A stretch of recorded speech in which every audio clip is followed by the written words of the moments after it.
বারাসাত বিধানসভা কেন্দ্র এবার কার দখলে যেতে চলেছে?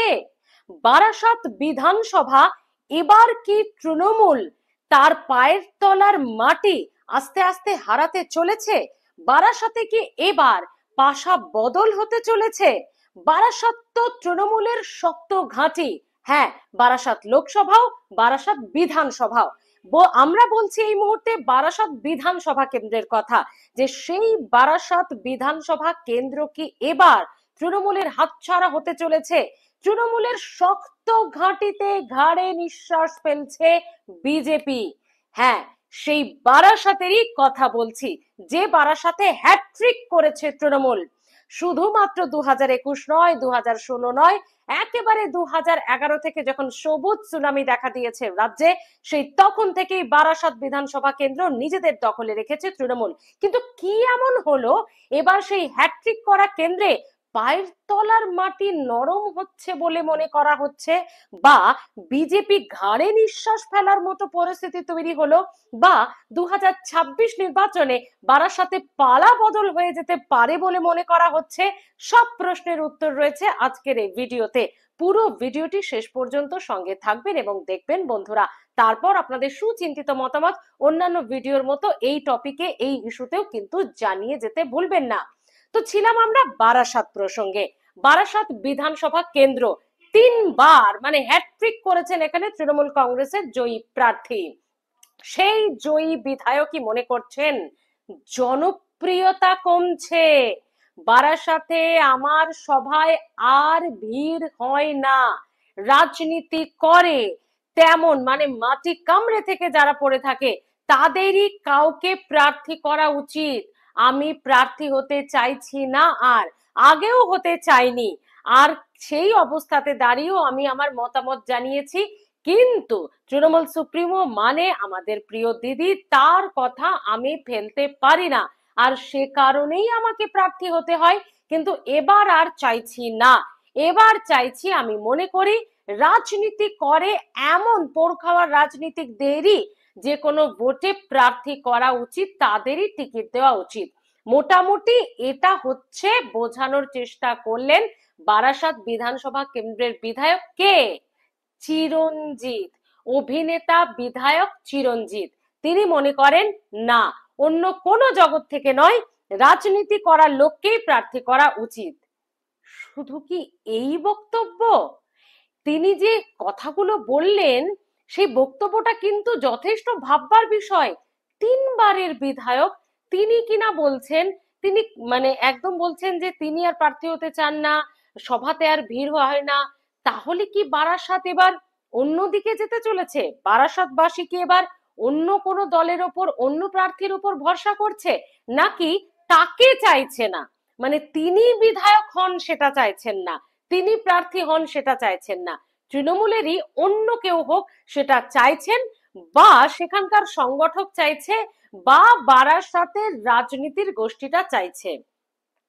বারাসাত বিধানসভা কেন্দ্র বারাসাত লোকসভার অন্তর্গত। একবার নয়, দুবার নয়, তিনবার নয়, চারবার।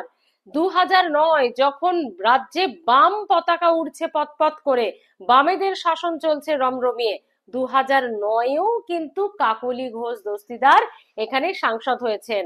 তারপরের পর তিনি হয়ে যাচ্ছেন সাংসদ। যতগুলো ভোট 2024 অব্দি গেছে, একেবারে পোড় খাওয়া রাজনীতিবিদ ডক্টর কাকলি ঘোষ দস্তিদার। কিন্তু এবার কি তাহলে বারাসাতে শুধু কি বিধায়ক বলেই খালাস হয়ে গেলেন? না, স্ট্যাটিস্টিকও কিন্তু বিধায়কের কথাকেই মান্যতা দিচ্ছে। কিভাবে? অবশ্যই সেই স্ট্যাটিস্টিকও আপনাদের সামনে তুলে ধরবো। আসুন প্রথমে আমরা একবারে 2011 বারাসাত যখন থেকে তৃণমূল দখল করেছে সেটার দিকে নজর রাখি। পর পর তিনটে পরিসংখ্যান ভোটের আপনাদের সামনে রাখবো।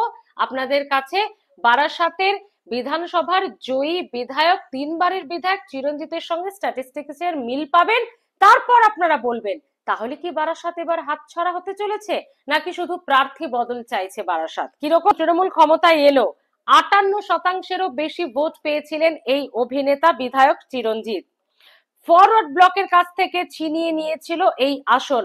ফরওয়ার্ড ব্লক প্রার্থী পেয়েছিলেন 35%-এর বেশি ভোট, এবং বিজেপি প্রার্থী না পাওয়ার মতোই অবস্থা ছিল। কিন্তু দাঁড়ান, 24-এর পরিসংখ্যানটা দেখলে আপনার মাথা ঘুরে যাবে। 3.34%, মানে 4%-এর কাছাকাছি ভোট পেয়েছিলেন 2011-তে বিজেপি প্রার্থী বারাসাত বিধানসভা কেন্দ্রে। 11 গেল, 11তে জয়লাভ করলো তৃণমূল।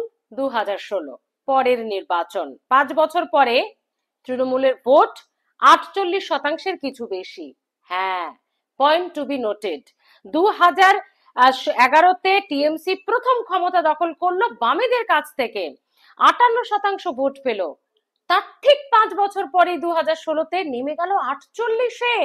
10%-এর কাছাকাছি ভোট কমলো তৃণমূলের, বা ভোট কমলো চিরঞ্জিতের। আপনারা যেভাবেই দেখেন, যেভাবেই ব্যাখ্যা করুন না কেন, 48%-এর একটু বেশি ভোট পেলেন তৃণমূল প্রার্থী বা গতবারের বিধায়ক, জয়ী বিধায়ক চিরঞ্জিত। জিতলেন তো বটে, কিন্তু 10% ভোট কমে গেল দ্বিতীয়বারেই। এবং সিগনিফিকেন্ট পয়েন্ট আরো বাকি আছে। এই 2016তে ফরওয়ার্ড ব্লক পেয়ে গেল 36% ভোট, মানে 35-এর কিছু বেশি ভোট ছিল 2011-য়, 36%-এর কিছু বেশি ভোট হয়ে গেল 2016-য়। মানে হেরে যাওয়া প্রার্থী আবার 1% বাড়িয়েও নিলেন। দাঁড়ান দাঁড়ান, বিজেপি প্রার্থী এখানে পেলেন 10%-এর কিছু বেশি ভোট, মানে 4% থেকে 10%-এর বেশি ভোট পেয়ে গেলেন, মানে 6%-এর কাছাকাছি ভোট বাড়ালেন বিজেপি প্রার্থী থার্ড পজিশনে থেকে। আর 2021-এ গিয়ে পুরো এরকম উল্টে গেল, দ্বিতীয় এবং তৃতীয় স্থানে। কিভাবে? তৃণমূল প্রার্থী চিরঞ্জিত এখানে পেলেন 3বারের জয়ী বিধায়ক 46% ভোট। কমছে কমছে কমছে, 2011-য় 58 বেশি, 2016-য় 48%-এর বেশি, 2021-এ 46%-এর বেশি। আবারও 2% ভোট চিরঞ্জিত এখানে কম পেলেন। বিজেপি প্রার্থী 2016-তে ছিলেন 10%-এর কিছু ভোট বেশি ভোটে, 2021-এ হয়ে গেলেন 35%-এর কিছু বেশি ভোট। সেকেন্ড পজিশনে উঠে এলো বিজেপি। 35%-এর কিছু শুধু ভোটই বেশি পেলেন না, শতাংশটা যদিও 10-11%-এর কাছাকাছি কম ভোট পেয়েছিলেন বিজেপি প্রার্থী, 24,000-এর কিছু কম ভোটে, 24,000-এর কাছাকাছি ভোট বিজেপি প্রার্থী কম পেলেন চিরঞ্জিতের কাছ থেকে এবং হারলেন। ভাবুন, মাত্র 24,000 ভোট, মানে এটাকেই বলে ঘাড়ে নিঃশ্বাস ফেলা। পরিসংখ্যানটা 10-11% হলেও মাত্র 24,000-এর কাছাকাছি ভোটে হারলেন বিজেপি প্রার্থী। 3বারের জয়ী বিধায়ক হলেন চিরঞ্জিত, কিন্তু ঘাড়ে নিঃশ্বাস ফেলে দিল বিজেপি প্রার্থী। ফরওয়ার্ড ব্লক এখানে কমলো 15%, মানে মনে করা হচ্ছে এই 2% তৃণমূলের ভোট এবং ফরওয়ার্ড ব্লকের পুরো শতাংশটাই চলে যাচ্ছে এখানে বিজেপির কাছে। মানে তৃণমূল যেটা বলে আর কি, বামের ভোট রামে চলে এলো, এটা তৃণমূলের কথা। তো বারাসাতে কিন্তু সেটাই দেখা যাচ্ছে। এবার বলুন আপনারা, চিরঞ্জিত নিজে বলছেন জনপ্রিয়তা কমছে, সভায় লোক হচ্ছে না, আমি প্রার্থী হতে চাই না, রাজনীতি করা লোকজনকে প্রার্থী করা হোক। আর পরিসংখ্যানও তার সঙ্গে মিলছে কিনা, 58, 48, 46, বিজেপি থার্ড পজিশন থেকে সেকেন্ড পজিশন একবারে 3 গুণ ভোট বাড়িয়ে বিজেপি। তাহলে কি এবার বারাসাতে পালা বদল হতে চলেছে? দাঁড়ান, এখানে আবার শুভেন্দু অধিকারী কর্মসূচিতে গিয়ে বলছেন এখানে চিরঞ্জিতকে তো খুঁজেই পাওয়া যায় না, ভোটের সময় শুধু ভোট চাইতে আসে, ভোটের পর আর তাকে দেখা যায় না, তিনি অভিনেতা বিধায়ক, একটু সেলিব্রিটি ইমেজ নিয়ে ঘরে থাকেন। আমরা বলছি না, বলছেন বিরোধী দলনেতা শুভেন্দু অধিকারী, এটা তার অভিযোগ বা দাবি। এবং সে কারণেই বিজেপিকে ভোট দিতে হবে এবং বিজেপি এবার ক্ষমতায় আসবে বারাসাতে, কারণ মানুষ বিজেপিকে চাইছে। ওই যে 2021-এর বিধানসভা নির্বাচনের ফলাফলটা দেখেছেন শুভেন্দু অধিকারী, যে কিভাবে বিজেপি থার্ড পজিশন থেকে একেবারে সেকেন্ড পজিশনে চলে এসছে এবং ঘাড়ে নিঃশ্বাস ফেলছে। মাত্র 24,000 ভোট ছিল পিছিয়ে 2021-এ। 2026-এর মধ্যে অনেক কিছু তো ঘটে গেছে, যেটা তৃণমূলের এগেনস্টেও গেছে, যেটা বিজেপির ফরে গেছে, এই ধরনের বক্তব্য তার কাছে আছে, মানে তিনি রেখেছেন। তো কথা হচ্ছে বিধায়কের বক্তব্য, বিধায়কের হতাশা, এবং পরিসংখ্যান। তারপর শুভেন্দু অধিকারীর এই বক্তব্য, এবং তারপর আরো একটি গুঞ্জন শোনা যাচ্ছে, এবার নাকি কাকলি ঘোষ দস্তিদার, ওই যে 2009 থেকে যিনি বারাসাত লোকসভাতে প্রার্থী হচ্ছেন এবং জিতছেন, সেই কাকলি ঘোষ দস্তিদারের পুত্রকেই নাকি এবার প্রার্থী করা হতে পারে বলে তৃণমূলের অন্দরে বা রাজনীতির অলিন্দের খবর। এটা হতে পারে। আর চিরঞ্জিত যেখানে হতে চাইছেন না, আর কাকলি ঘোষ দস্তিদার একেবারে রাজনৈতিক ব্যাকগ্রাউন্ড তার পরিবারের, মাকে দেখে ছেলে এতদিন মোটামুটি রাজনীতি তো শিখেই গেছে, সেরকম ভালো রাজনীতিকও হয়তো তৈরি হয়ে গেছে, সেজন্যই অন্দরের খবর যে কাকলি পুত্রই এবার 2026-এ বিধানসভা নির্বাচনে বারাসাত থেকে প্রার্থী হতে চলেছেন। তাহলে বন্ধুরা এবার কি বিধায়কের বক্তব্য, পরিসংখ্যান 3বারের, বারাসাত কি এবার তাহলে বিজেপির দখলে যেতে চলেছে? তৃণমূলের পায়ের তলার মাটি কি বারাসাতে ঢিলে হচ্ছে, নাকি বারাসাতবাসী বিধানসভাবাসী শুধু চাইছে চিরঞ্জিত না প্রার্থী হোক রাজনীতি করা লোকজন, মানে রাজনৈতিক পরিবার থেকে হলে তো আরোই ভালো হয়, তাই না? তো এটা কি মনে হয় আপনাদের, বারাসাত এবার কার দখলে যেতে চলেছে? 3বারের বিধায়ক, 4বারের সাংসদ, সেই বারাসাতে তৃণমূলের শক্ত ঘাঁটিতে এবার কি পদ্মফুল ফুটবে, নাকি শুধু প্রার্থী বদল হবে? কিভাবে দেখছেন?